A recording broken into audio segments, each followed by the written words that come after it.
Right, PGY2320, biophysical chemistry. As we mentioned earlier, PGY2320 is going to be divided into two. The first part is going to be biophysical chemistry, where we'll be talking about biomolecules, and then the second part that will be done later on will be metabolic pathways. The first thing we want to understand is acid and bases here. So an atom can become an ion in two ways. When an atom gains or loses electrons, it can become an ion, and that is known as ionization.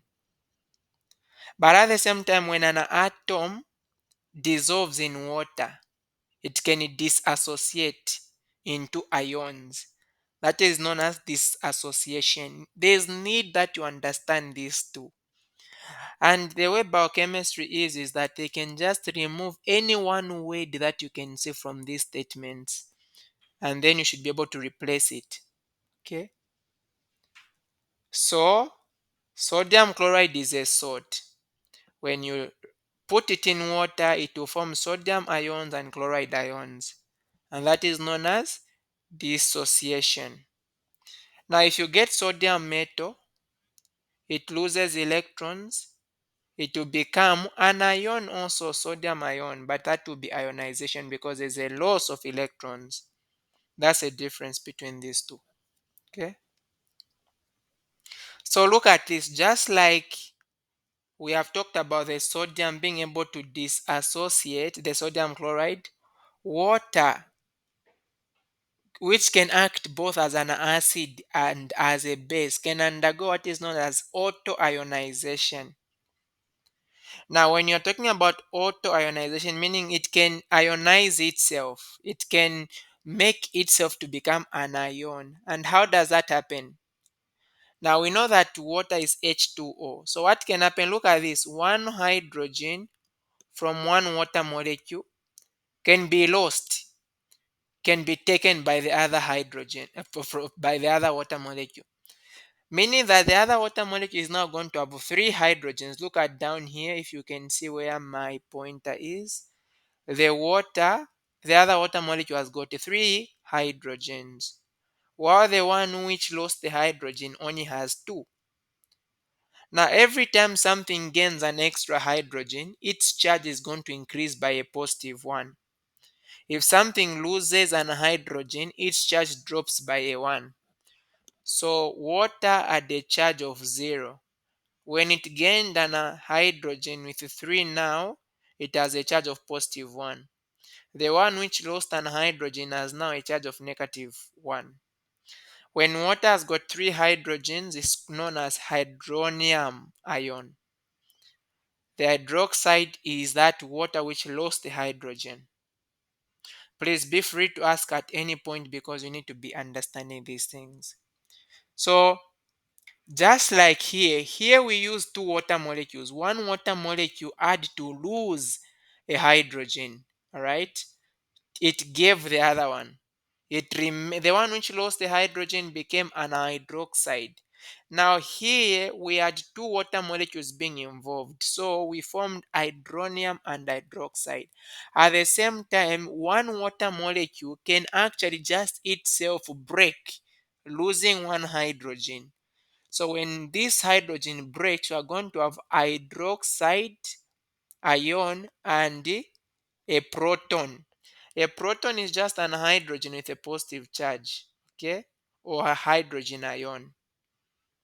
So on the previous example here, we had formed hydroxide and hydronium. Here we have formed hydroxide and hydrogen. So you can see that the hydroxide is common. Hydrogen ion and hydronium ion is the same. So even when you see calculations that are going to involve acid-base calculations about water, whether you use hydronium or you use hydrogen ion is going to be the same thing because it's representing like the same thing. It is representing water as an acid. Okay. So when you get to change the concentration of either hydrogen or hydroxide, that is going to change the pH, the potential hydrogen of a cell.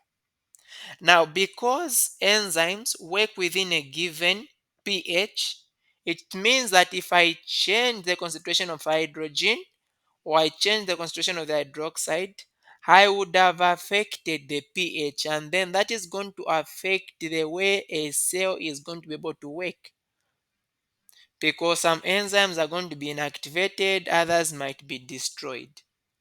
Okay, so the concentration of hydrogen ions and hydroxide ions for pure water is going to be equal. That is why the pH of pure water is around 7. The concentration of these two guys is the same. So how do you even calculate the same pH? So pH is going to be given by, let me just show that. pH, look at this. Every time you are talking about P of something, let's say I'm talking about P of X. P of X is going to be negative log of the concentration of this X.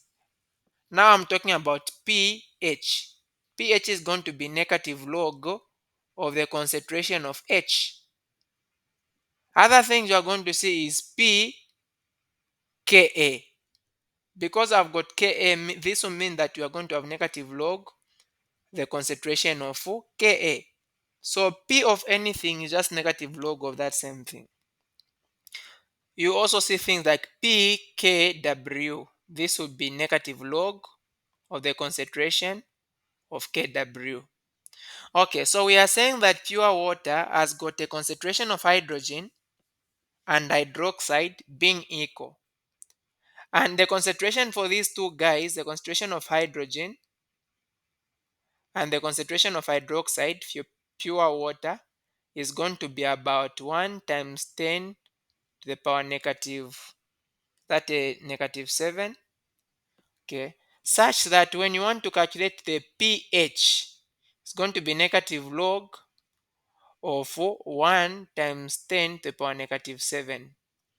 And this is going to give you pH being equal to, now even without a calculator, you know that when you have got a power, you guys are just coming from the school of natural sciences, you can bring that negative 7 in front, and then you are going to have log of 10. You have just dropped in negative 7, and you know that log of 10 is a 1, so you have got negative 1 times 7, and that will give you a positive 7. So that is the pH of water.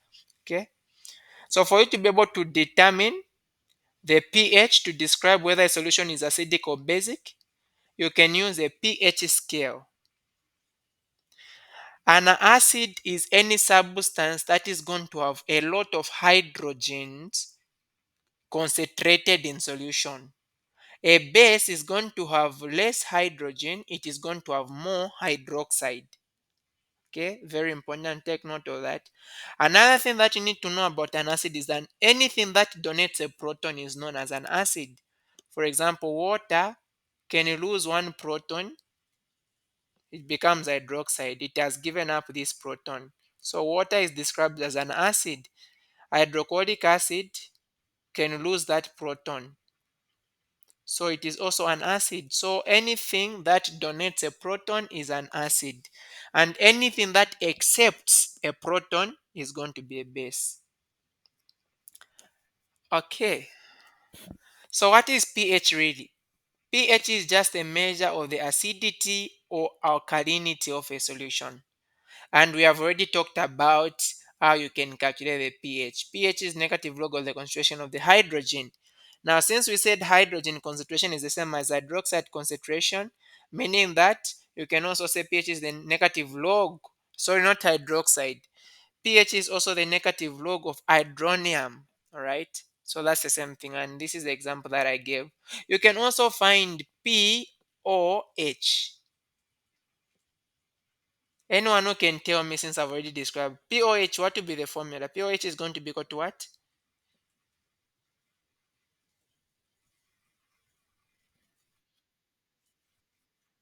Yes, negative log of the concentration of the hydroxide. Good. So the POH, since we said the concentration of hydroxide and the concentration of hydrogen is going to be the same, is also going to be 1 times 10 to the power negative 7. So the POH is also going to give us a 7. And you can see pH is also 7. So if you add pH and POH, you are going to get what is known as the pKw.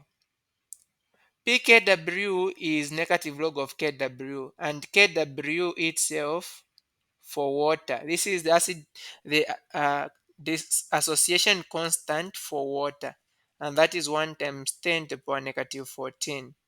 So pKw is actually 14 because Kw is 1 times 10 to the power negative 14. So therefore, if you add pH and POH, you should be able to get a 14. Any solution with a pH which is above 7, for example, H to 14 is basic. Any solution with a pH below 7 is acidic. Most biological, take note, biological fluids in your body, the pH is going to fall between 6 and 8, meaning that it is more neutral. Okay, it's not more acidic, not more basic, between 6 and 8. Strong acids and bases are going to refer to compounds which are going to disassociate completely. Please take note. The strength is different from concentration. A strong acid is different from a concentrated acid. What is a strong acid? Anything that would disassociate completely is a strong acid. What is a concentrated acid? A concentrated acid is an acid that is not diluted. It has got less water. So meaning you can have a weak acid, but it is concentrated. What do we mean? It is a weak acid because it does not fully ionize. It only partially ionizes. What we mean by that is, let's say, for example, we have got CH3, COOH. For weak acids, you are going to see they are going to use arrows like this. So if this one disassociates, it is going to form this. So meaning that it will not fully disassociate. When this one is disassociating, forming these ions are also reacting, forming it back. But if you look at hydrochloric acid, you only use one arrow, meaning that it completely disassociates. So this one is a strong acid. This one, acetic acid, is a weak acid. So weak acids, for example, acetate or acetic acid, and weak bases like ammonia only partially ionize. You can say I've even highlighted there because this is an exam question. They just brought it like this. Okay. Weak acids partially ionize. The strength of an acid or a base is going to depend on how much it disassociates. The more it disassociates, the stronger it is. So in order for you to qualify which acids are more stronger than the others, you can look at the acid dissociation constant, which is known as Ka. You also have Kb. Kb is the base dissociation constant.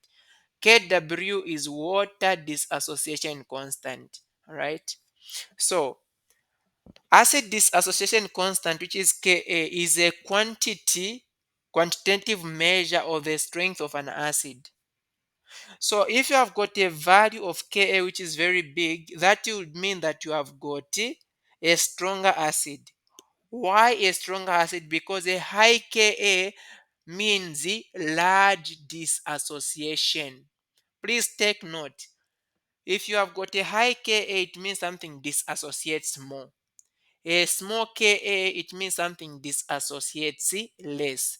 Now, because pKa is related to Ka, pKa is negative log of Ka. This means if pKa is high, what will happen to the Ka is that it is going to be low. These guys are opposite because of the negative in front here. Okay, if you increase the Ka, you would reduce the pKa. Now remember, when the Ka is high, it means that you have got a strong acid. Meaning that if you want to have a strong acid, what should be your pKa? Should it be high or low?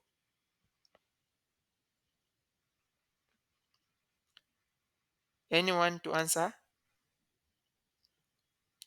If you want to have a strong acid, should the pKa be high or it should be low?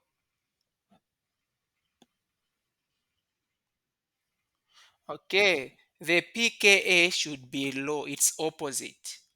Now, take note of this. Let me mention it again. If you have got a low pKa, this would mean that you have got a strong acid. If you have got a low Ka, it means that you are going to have weak dissociation. So Ka is related to dissociation. pKa is related to acid. But then if you have got weak dissociation, it means that you have got, it will mean that you have got like a stronger acid in that case. If you have got a low Ka, no, it will not mean you have got a stronger acid. A small Ka will mean you have got a high pKa, and that means you have got a weak acid. Now, the strength of an acid is how easily you can lose. Let's say this is the acid Ha. Okay, let me write a generic form of any acid in the form Ha. So we're going to say this acid is a strong acid if it easily lets go of that hydrogen. Hope that makes sense.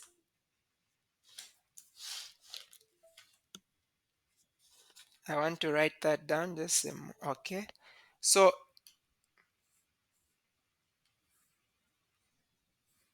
this is our acid, the generic form Ha. If it can easily lose the hydrogen so that it remains as A minus, this means that this one is a strong acid. You need to understand this because you will see if we start doing organic chemistry how important this is.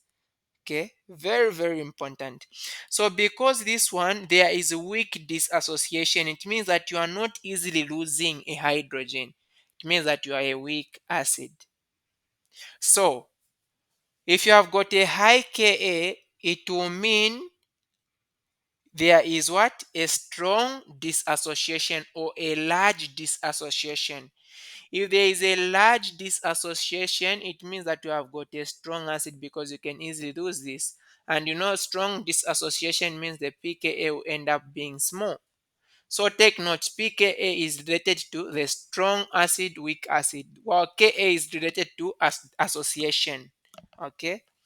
So if you have got two compounds, let's say you have got one. Yes, please. Is that a question?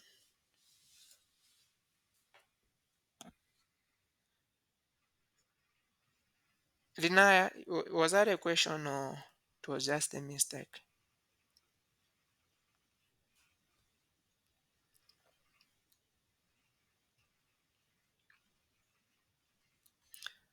So I can't get you. I don't know if you are saying something.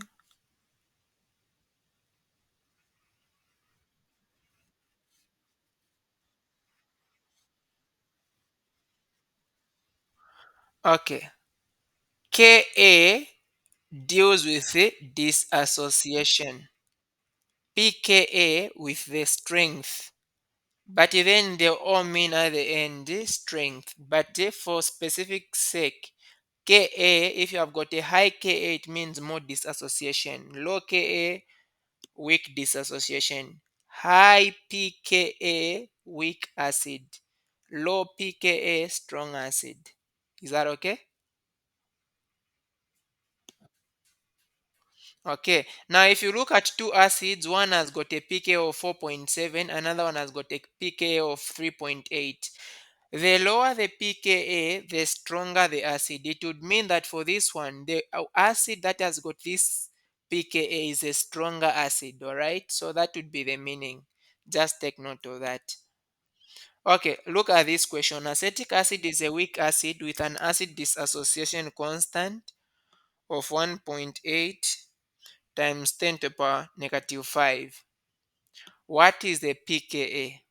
Now we already know that pk is negative log of ka, and negative log, the k has been given as 1.8 times 10 power negative 5. Just punch that, you are going to get your answer as 4.74. That is how you get to calculate that. Okay. Now you can also relate the pH of a solution to the pKa, and you use the Henderson-Hasselbalch equation. If you have got an acid, a generic form of an acid Ha, it can lose the proton to become H plus and A minus. Okay. So the relationship between them can be given by the Anderson-Hasselbalch equation, which is here pH is equal to pKa plus log of conjugate base over weak acid. I know you might not understand that. Now let's understand. If you have got Ha, this is an acid. What happens that when an acid disassociates, okay, when an acid disassociates, it will form A minus and the H plus.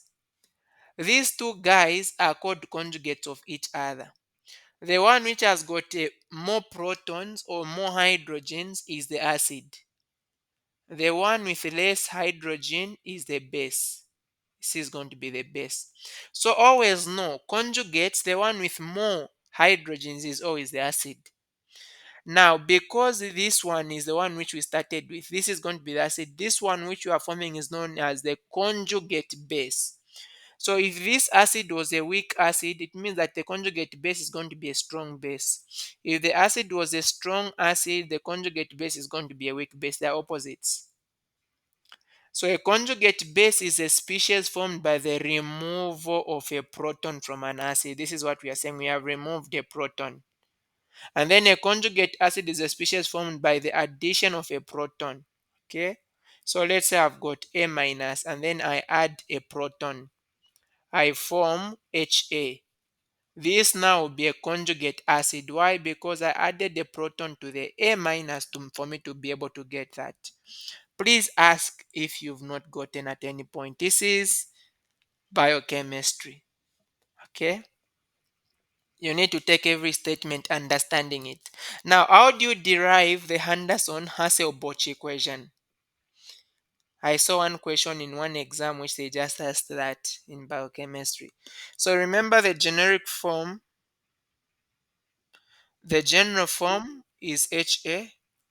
Please, is that a question? Please, you can go on.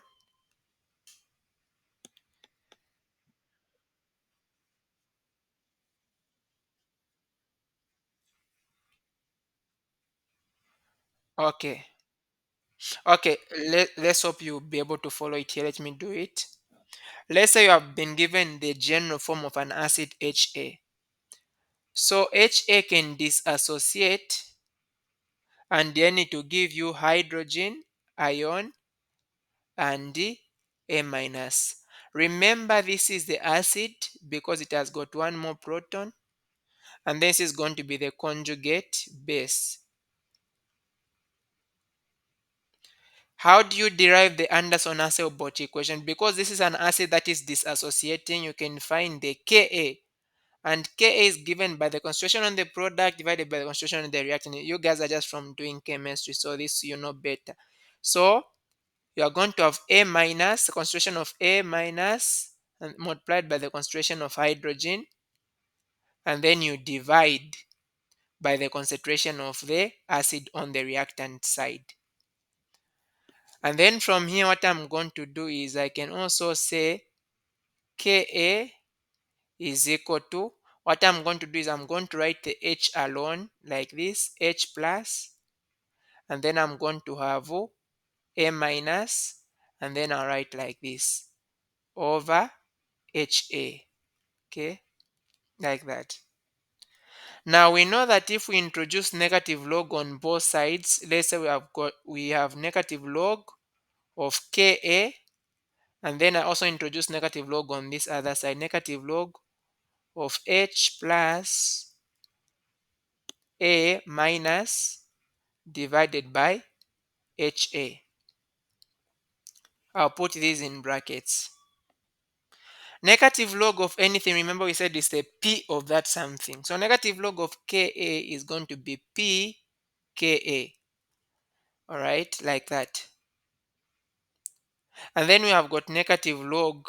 Now you also know that from the rules of logarithms, log of a, b, when you have got two logs which are multiplying, from the rules of logarithms, you guys were just from maths, this is log of a plus log of b.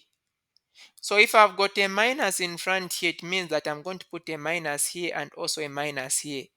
So meaning that for this one on the other side, no, negative log of what we have will be negative log. We are going to have hydrogen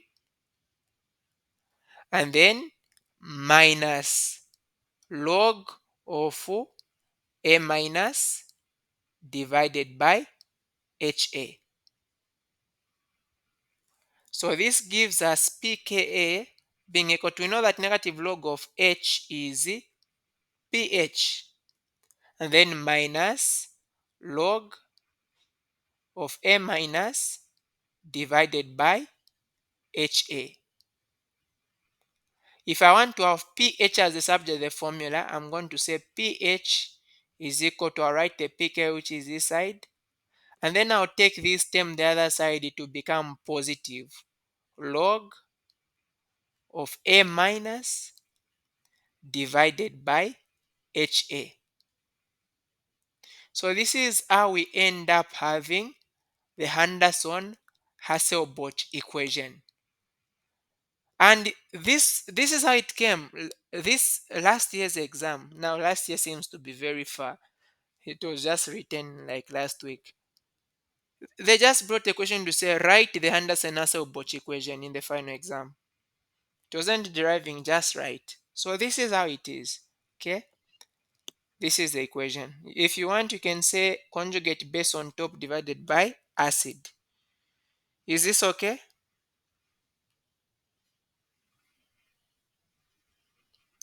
Are we good? Okay. So let's look at this question. Calculate the pH of a buffer solution made from 0.2. This was supposed to be 0.20 molar of this HC2H3O2 and 0.50 molar of C2H3O2 minus. This was how it was supposed to be. Now from here you can see that one of these does not have a hydrogen. And you know that from the Henderson-Hasselbalch equation, pH is pKa plus log of the conjugate base divided by the conjugate, the acid. So the one which has got fewer hydrogens is always the base. Now the pKa we were given here, the pKa is 4.7. So that will be plus log. You get now your H minus. You can see the one with a minus is there, which is 0.50.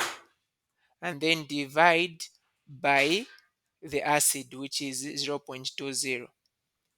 And then that is what will end up giving you a 5.1 if you punch at the end on the calculator. Is this one okay? We are good?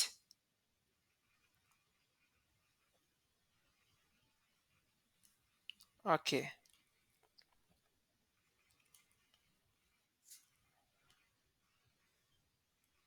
So this was just another question. A buffered solution contains 0.5 molar acetic acid. They've given us the Ka there as K is 5. Oh, that was supposed to be what?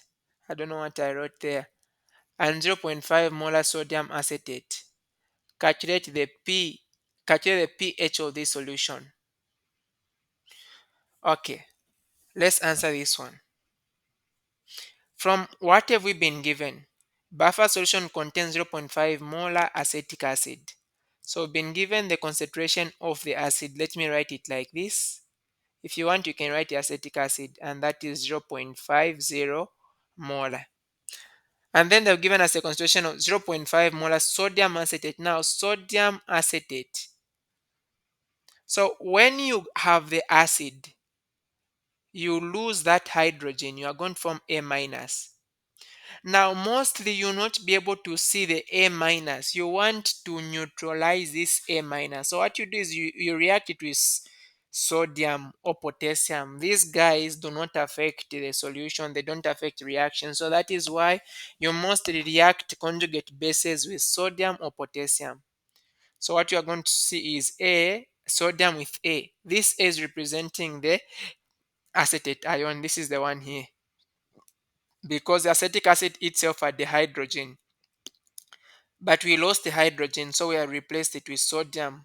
Every time you see sodium on a compound, just know that it is a conjugate. Take note of that.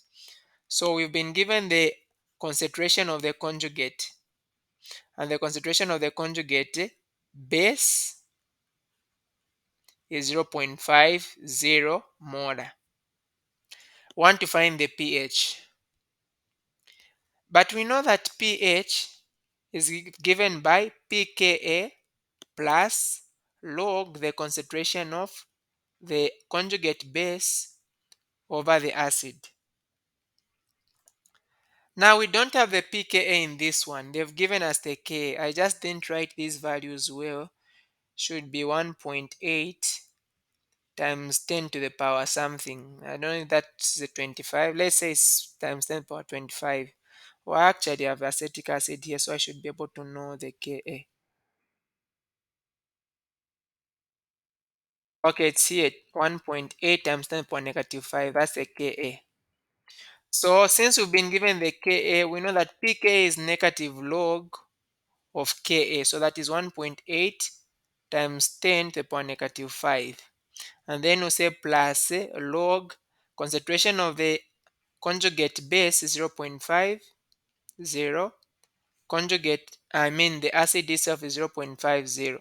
So simply punch this on your calculator. The answer that you get is going to be the value of the pH of the solution. Okay, so that is the first part of this one, talking about acids and bases. Okay, now we also need to understand buffers. What is a buffer? A buffer is a substance that is going to resist change in pH. Resist change in pH. So meaning that a buffer should be made up of an acid and a base. Characteristic of an acid is hydrogen. Characteristic of a base is hydroxide. So what happens that in a buffer, if I add an acid, that acid will be able to react with the base of the buffer and then you form water. So meaning that you've neutralized it.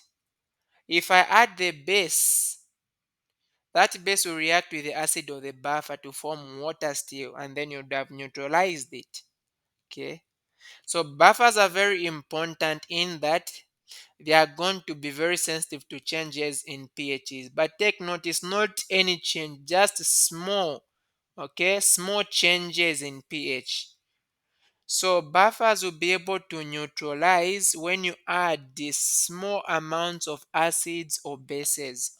If you add too much acid or too much base, they will not be able to maintain the normal pH of the body.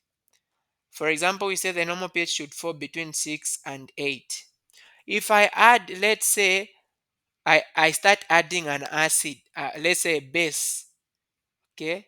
What will happen is that, remember, for a buffer, you have got the acid and the base. So what will happen is that this base I'm adding is going to be reacting with the acid, thereby neutralizing the solution. So what is happening is that we are remaining with more of the hydroxide. So when I add a base to a buffer, the solution, the pH will start increasing because we are remaining with only hydroxides. And you know that the concentration of hydroxide will tell us about the basicity. It will mean that something is becoming more basic. If I add more acid to a buffer, the solution will become more basic. The pH will start to drop. Okay, we need to understand that. Important buffers in our bodies. Now we call them physiological because they are necessary for the normal functioning of the body. Every time you hear of physiology, it's the way the body functions. So if we say physiological, it means the normal working of the body. So we're going to have a bicarbonate buffer, a phosphate buffer, and a protein buffer. These are the buffers that you have to know. Now, these buffer systems are going to act as an organism's first line of defense. And what do we mean by that? First line of defense means if I add an acid or a base to the body, the first thing that will happen is that a buffer will be the first thing to try and make sure that it controls that pH that is increasing or reducing. That's the meaning to be first line of defense. It is the first thing to make sure that pH does not change. Now, the fluid that we have in the cells, okay, the cytoplasmic fluid, they contain a high concentration of proteins, organic substances, and also inorganic salts. And these proteins, organic substances, and then the salts, these act as buffers to resist any change in pH. So proteins are very important. Salts. You also have nucleotides. Now you know from first year that nucleotides can either, you have got different nucleotides. They can either be deoxynucleotides or ribonucleotides. For example, thymine, cytosine, guanine, those. ATP is also a nucleotide. ATP can also act as a buffer in the cytoplasm. So buffers are biologically important because if the pH value of blood changes for whatsoever the case, that can be harmful to the body. So buffers are there to make sure that if the pH wants to change, they maintain the pH within a normal physiological range. Okay, that is because biochemical reactions in our bodies are very sensitive to changes in pH. So they might destroy enzymes if the pH changes very much. That is why it is important to have buffers. So buffering is important for homeostasis. Now, what is homeostasis? Homeostasis is just maintaining a constant internal environment. Now, constant internal environment might refer to pH, it might refer to temperature, it might refer to ions, different things. They need to be maintained the same way they are supposed to be. So small molecules such as a bicarbonate or a phosphate are going to provide buffering capacity. And also hemoglobin and proteins. Hemoglobin is a protein that carries blood in our body. This one can also act as a buffer. You are going to see how. Everything we are mentioning here, you need to make sure that you understand, not just you listening, because any one of these can come as a question. So there are three most important buffers that you have to know: carbonic acid buffer, carbonic acid bicarbonate buffer, a phosphate buffer, and a protein buffer. Don't worry. Now let's understand each one of them, starting with the carbonic acid bicarbonate buffer.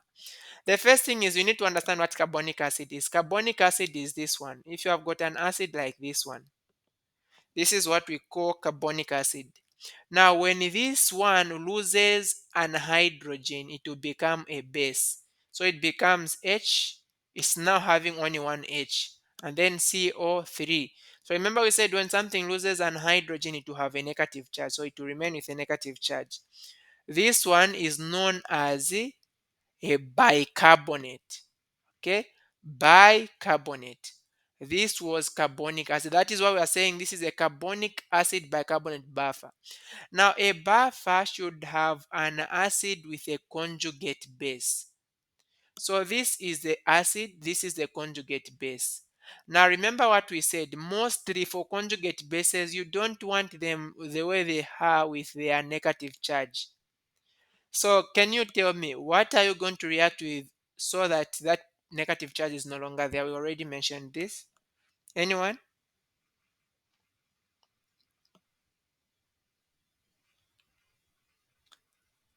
What do you think we can react with so that the negative charge is not there?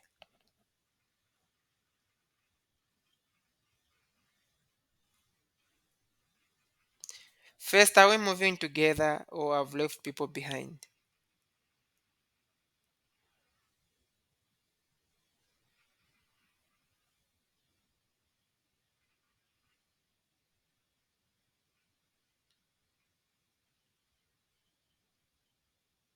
Are we moving together or people are not here?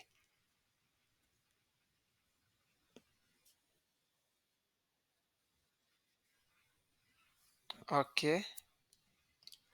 Okay, so remember we said sodium and potassium, these guys do not affect the reaction and they are positive. So they are used to neutralize that negative charge. So mostly a bicarbonate, you will see we are going to put a sodium there because the sodium is positive if you react with something which is negative. So the negative charge will no longer be there. So a carbonic acid bicarbonate buffer system is going to have sodium bicarbonate and also carbonic acid. These are the two components of this buffer. This one, remember, is a conjugate base, meaning that if I react an acid, this is the part which will react. If I react a base, this is the part that will react. Look at this example here. Okay, this is carbonic acid. If I react with water here is acting as the base.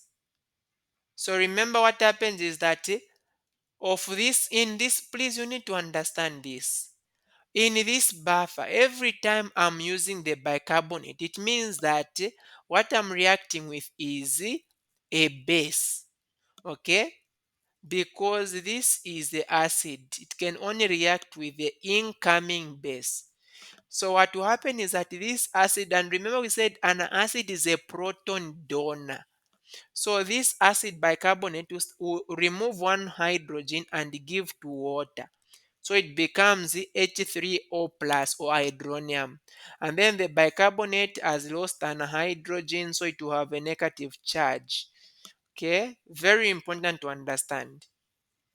So the carbonic acid will be acting when we are adding what? When we are adding a base. Is that okay? If we are, let's say if we are adding an acid to this solution, it will not be this to react. It will be this one which will react. And how is that? The bicarbonates, don't worry about the sodium. The sodium doesn't affect the reaction, okay? The sodium will just go. The bicarbonate will come if we are writing an acid.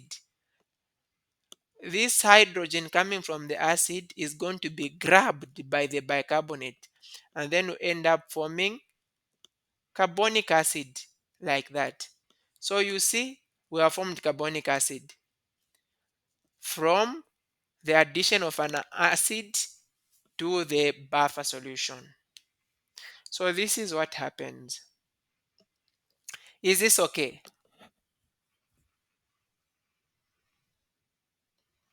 Have we understood this?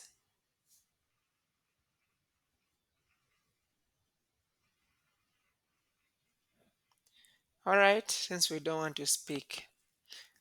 So another thing that you need to understand is normal metabolism is going to produce more acids than bases in our bodies. Metabolism is the either the formation or the breakdown of compounds in our bodies. Normally the body produces more acid. Please take note, this is biochemistry. Any statement can come as an exam question.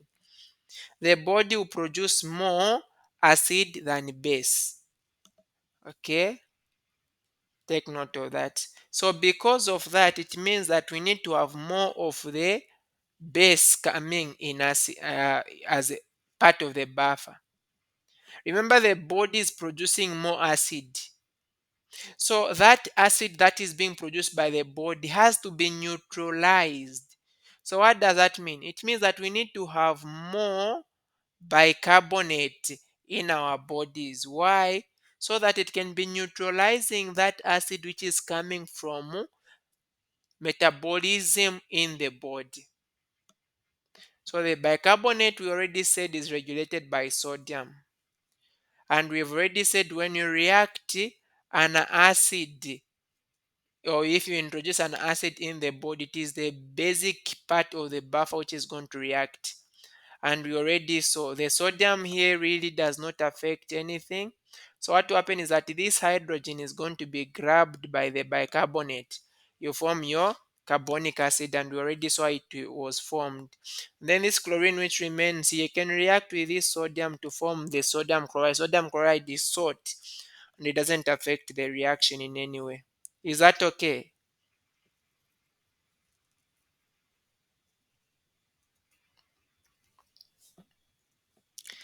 Okay.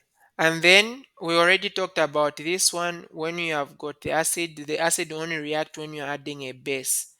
Remember I said that the acid is a proton donor. So what happens is that one hydrogen is going to be lost. It will be given to the hydroxide. Remember we are saying sodium doesn't affect the reaction.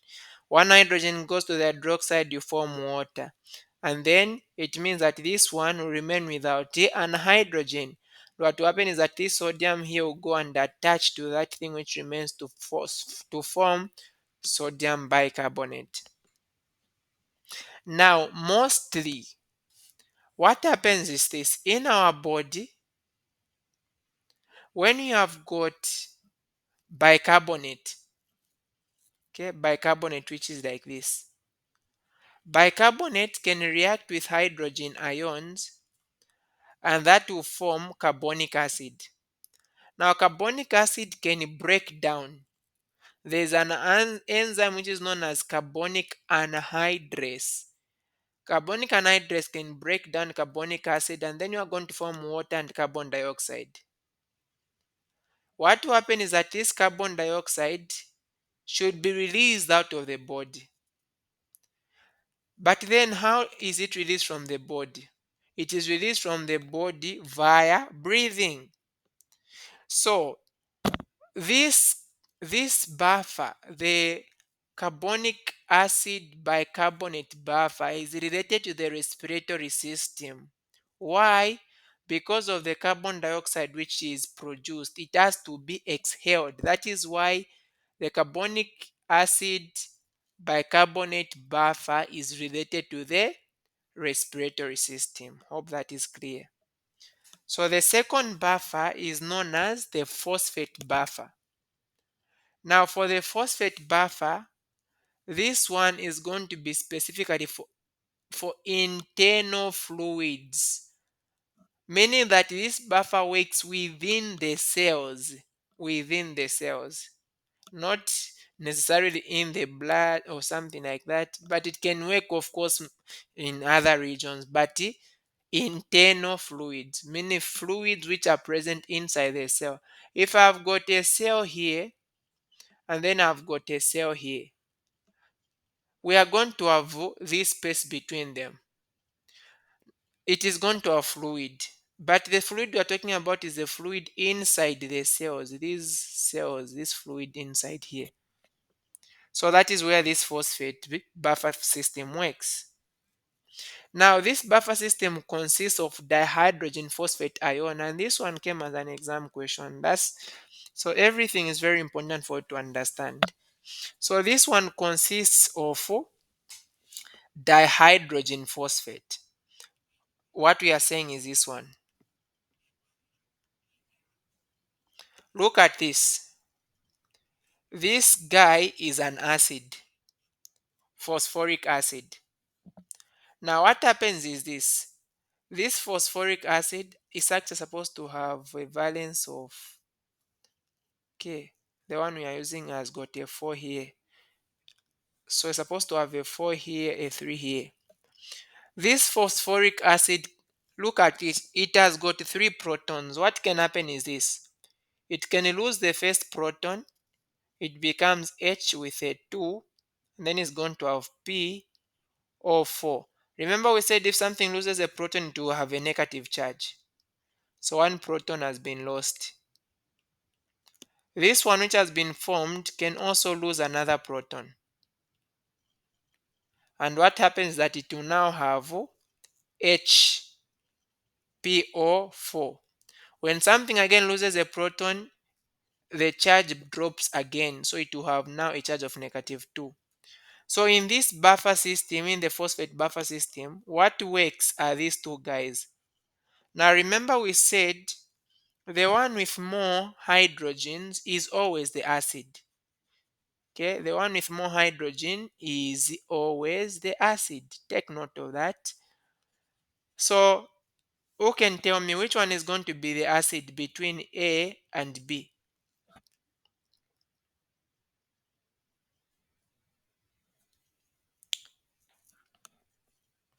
Which one will be acting as the acid here?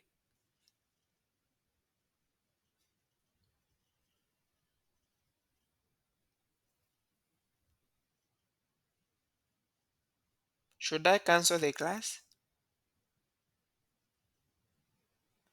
Seems people are somewhere else.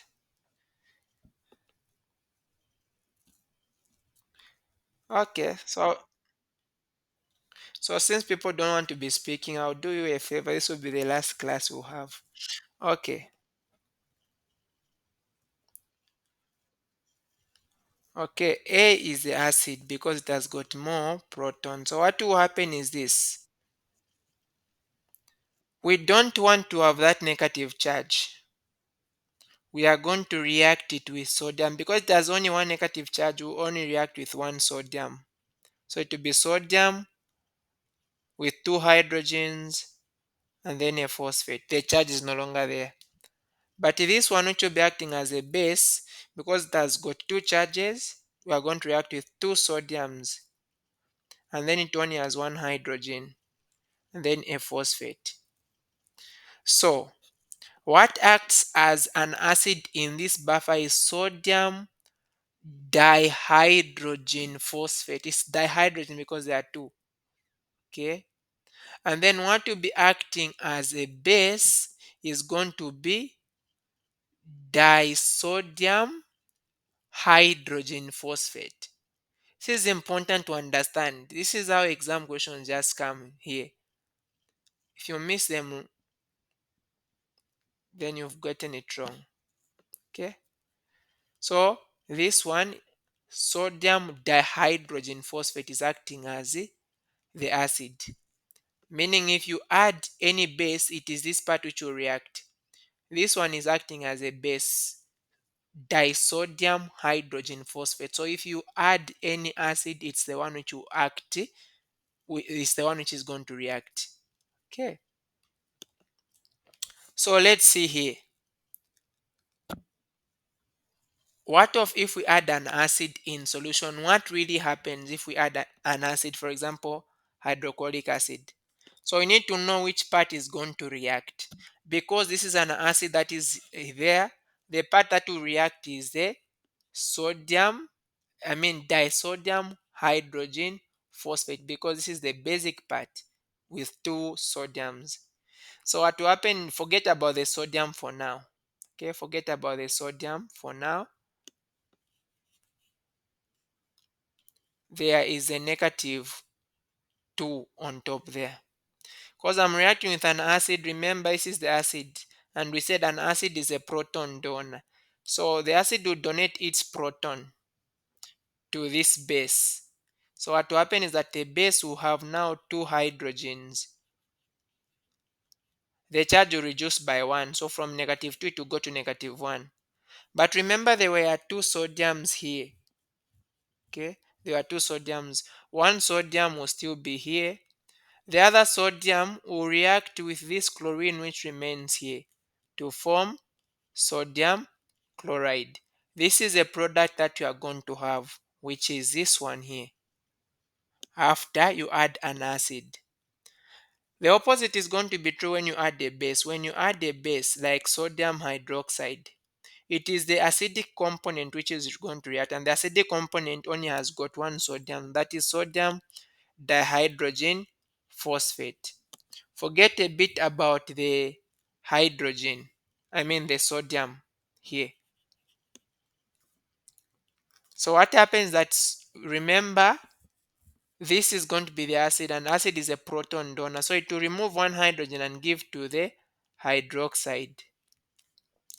The hydroxide will become water. Remember, this guy had the sodium in front, but it has lost a hydrogen. So this sodium and this sodium, the two of them will now be together forming this. Remember, it has lost one hydrogen, so it has only remained with one hydrogen and then a phosphate.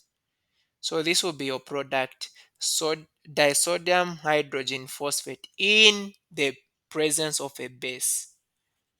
This is a reaction that happens. Okay. Hope that is okay. Please, if there is a question, be free to ask.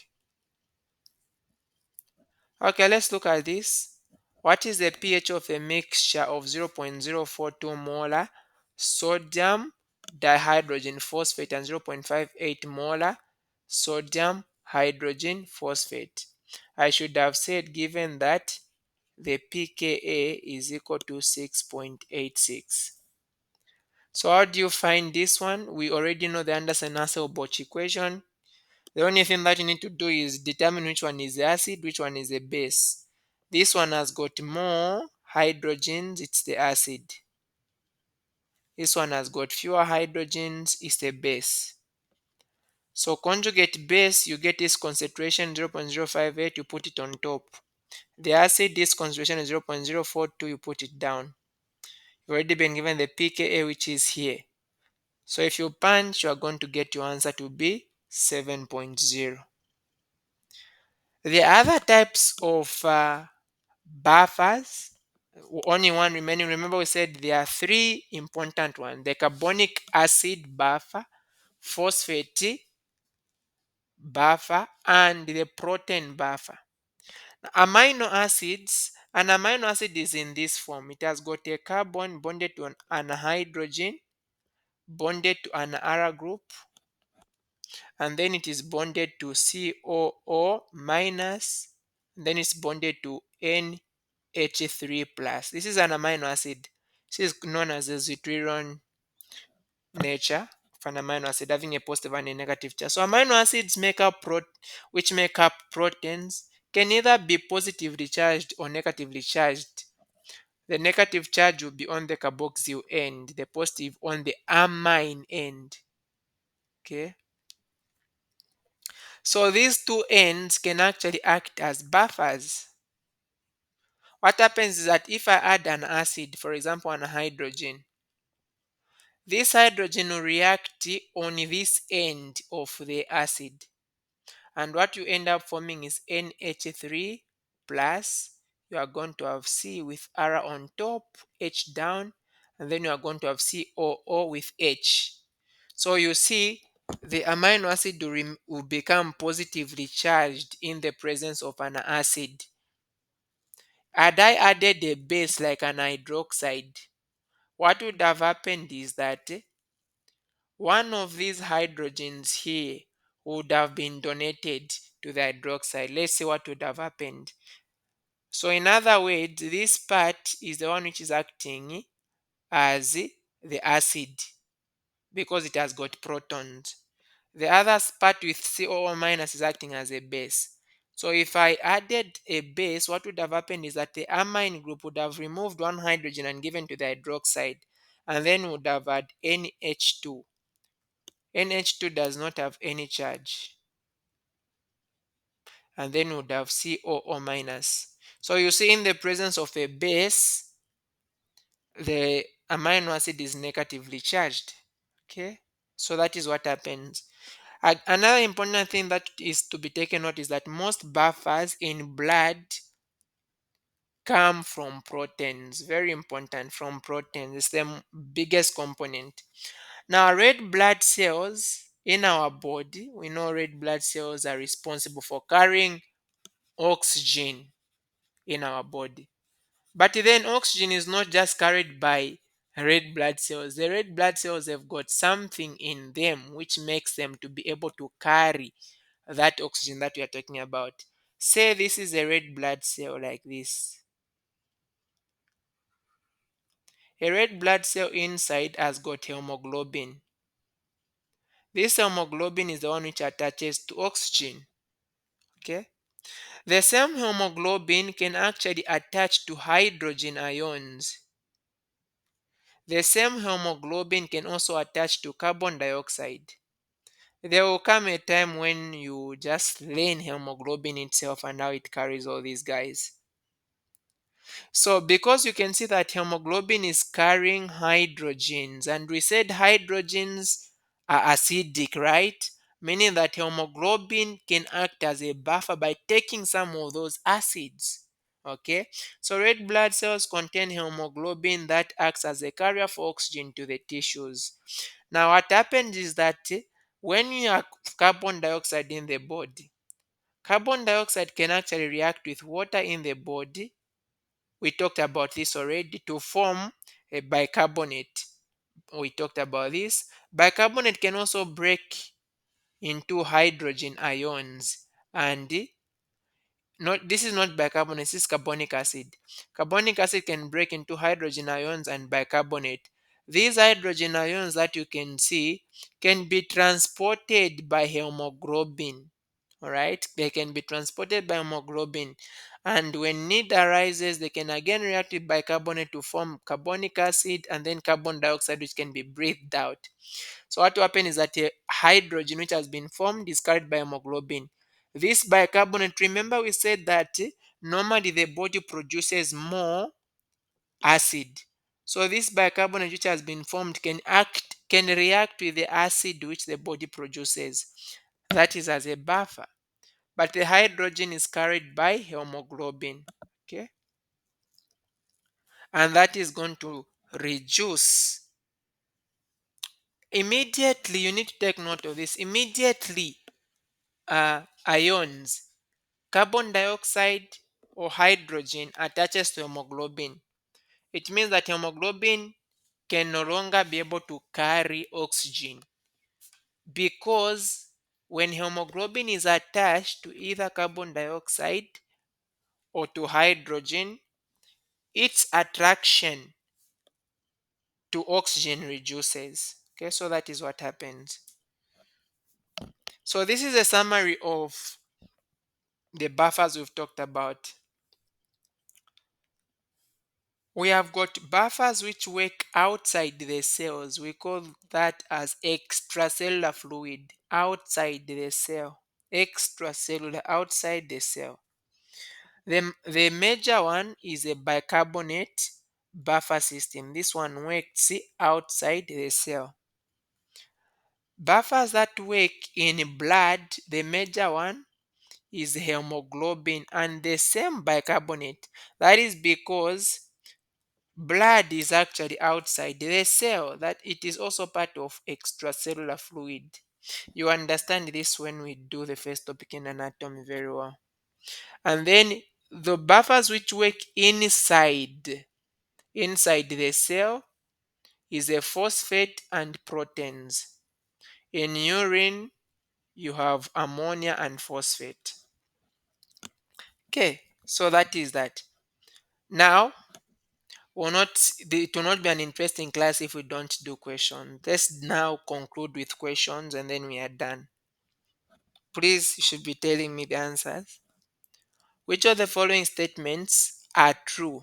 Now, in biochemistry, you can have more than one. All the options can be answers, or none of them can be answers. So you need to make sure that you understand. Not saying no, it's supposed to be multiple choice, only one answer. No. Which of the following statements are true? Buffers can maintain the pH of a solution when small amounts of acid or bases are added. Is this correct or not? And these are the same questions you find in your test one. Trust me, even your final exam. Okay. Buffers can maintain the pH of a solution when small amounts of acids or bases are added. Is this true or false? It is true. Okay. How about B? Biologically, buffers are extremely important to protect the cell from sudden change in pH. Is that true? Okay, good. It's also true. How about C? Hemoglobin acts as a buffer in the blood by binding to free hydrogen ions. Is that true? It's true. The carbonic acid bicarbonate system is closely associated with the respiratory system. Is that true? It's true. So here all the answers were true. So if you just choose one, you know what that means. You would lose marks. Which of the following statements are true? Okay, so this one is the same. I was collecting from different past papers. You can see it was the same question which they repeated. Like they are the same questions which will come. You remember. Using the Henderson-Hasselbalch equation, solve the following question. What is the pH of a buffer solution made from 0.2 molar HA and 0.6 molar of A? This was actually supposed to be A minus. You've been given the pKa as 5.5. So this was test 1. That actually also came in the exam. So we know that pH is equal to pKa, that's 5.5, plus log concentration of the base. The base is what? What is the concentration of the base here? Is it 0.2 or 0.6?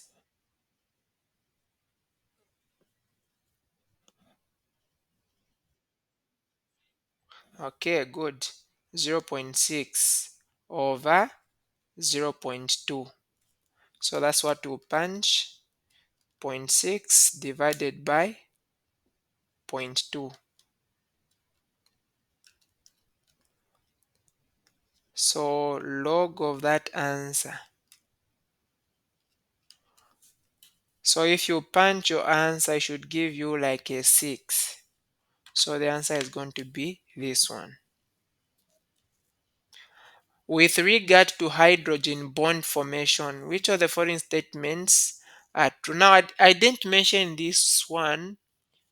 Okay, I should have mentioned it. It was supposed to be water and its properties and then acid-base balance. Carbon atoms participate in strong hydrogen bonding. Now, hydrogen bonding is found between hydrogen and the atoms which are negatively charged, specifically fluorine, nitrogen, and oxygen. Carbon will not participate in hydrogen bonding. Okay, so this is not true. Positively charged hydrogen atoms form strong interactions with more electronegative atoms. This is what we are saying. Fluorine, nitrogen, oxygen are more electronegative. So this hydrogen which is positive will form strong interactions with these guys which are electronegative. Spheres of hydration is formed when polar molecules form hydrogen bonding with surrounding water molecules. This is also true. Spheres of hydration is where you have got, let's say, positive charge, and then water comes to surround it. The negative charges of water surround that compound. That's a sphere of hydration. Or maybe you have got a negative compound, and then the positive charges of water start to surround it. So that's true. Hydrogen bonds are formed between water molecules and other polar as well as non-polar molecules. So it's formed between water, yes, and polar molecules, but not non-polar molecules. Okay, non-polar molecules can't form hydrogen bonding.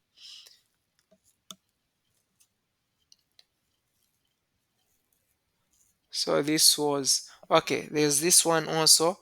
With regard to water molecule, which of the following statements are true? Negatively charged atoms will be attracted to the positively charged oxygen atoms in water molecules. Is that true?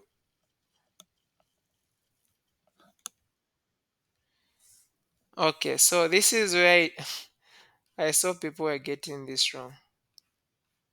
Now, in a water molecule, oxygen is negatively charged, What is positively charged is the hydrogen. So this is saying positively charged oxygen. That makes this option wrong. Oxygen is not positively charged but negatively charged. The polarity of water molecule makes it an excellent solvent. Is that true? So what makes water to be able to dissolve things is because it is polar. Okay, because it can surround things. Atoms of water have opposite electrical charges. Is that true? You can see some have got positive, others are negative.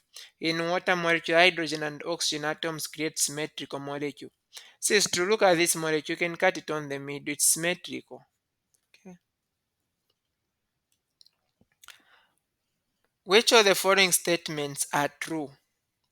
During dissociation, atoms can either gain or lose electrons. Is that true? This one is not true. False. Huh? Okay. During ionization, ionic compounds split into their different ions when dissolved in a polar solvent. Is that true?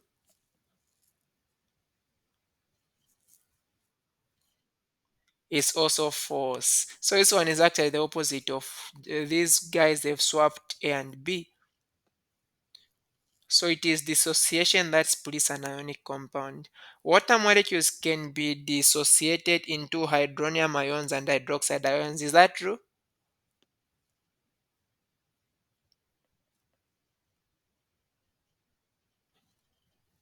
We had mentioned this, so this is correct. So one water molecule can dissolve in another water molecule. And what will happen is that you are going to form H3O plus and hydroxide. C is hydronium, C is hydroxide. Addition of acid decreases the concentration of hydronium ion. Is that true? If you add acid, you decrease hydronium. It's false. You are actually supposed to reduce hydroxide but increase hydronium. The carbonic acid bicarbonate system is closely associated with the respiratory system. True or false? This is true. With regard to water molecule, which of the following statement is true? Okay, this one we've already answered it. The larger the value of the acid dissociation constant, the stronger the acid is. True or false?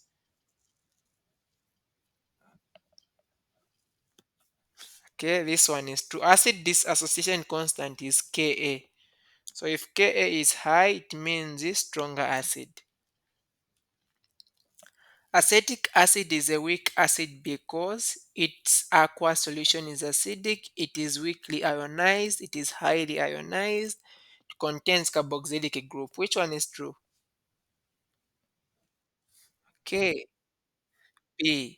It is weakly ionized. Very good. Match what is in column A and B.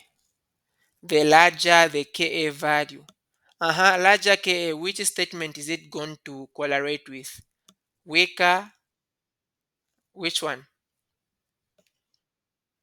Okay, so we are saying 1 on top is correlating to 3, indicates a strong acid. Okay, hope so. How about 2? The smaller the Ka, is going to correlate with what?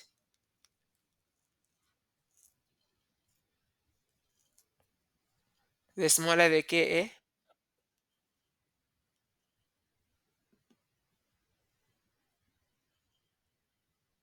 Mm-hmm.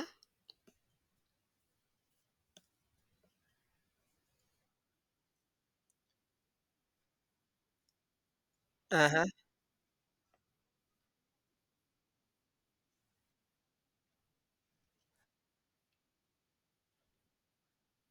Okay, good. So, Ka, remember we said related to dissociation. So the larger the Ka, the larger the dissociation. So meaning the smaller the Ka, the weaker the dissociation. So 2 go with 1. And then 3, the larger the pKa, what will happen?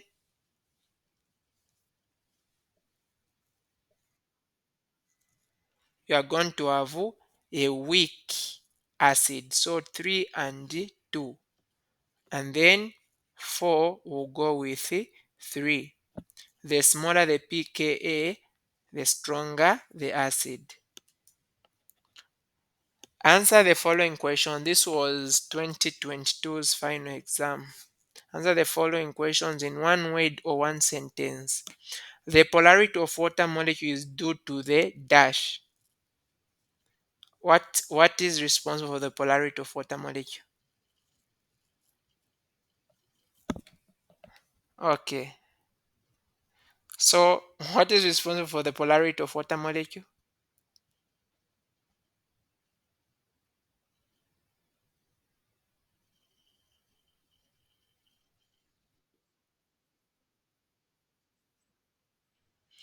Yes, the opposite charges on the oxygen and hydrogen atoms. Okay. And then question 2. In phosphate buffer system, dash acts as a acid and dash acts as a base. You've seen how they bring exam questions. Okay. So what acts as an acid?